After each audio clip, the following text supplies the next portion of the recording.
Ano nga ba ang echo sounder? Ang echo sounder ay isang device na ginagamit sa pagtukoy ng lalim ng tubig sa ilalim ng barko. Gumagana ito sa pamamagitan ng pagpapadala ng sound waves pababa sa tubig at pagtala ng kanilang pag-echo kapag nakabangga sa isang bagay sa ilalim ng dagat. Sa pamamagitan nito, maaari itong makatulong sa pag-navigate sa malalim na dagat at pag-iwas sa mga mabababaw na bahagi ng dagat. Ang echo sounder ay gumagana sa pamamagitan ng pagpapadala ng sound waves pababa sa tubig mula sa isang transducer.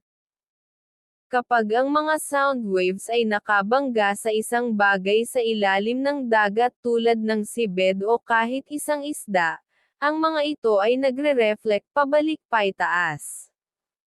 Ang device naman ay nagre-record ng oras mula sa pagpapadala ng sound wave hanggang sa pagtanggap ng echo.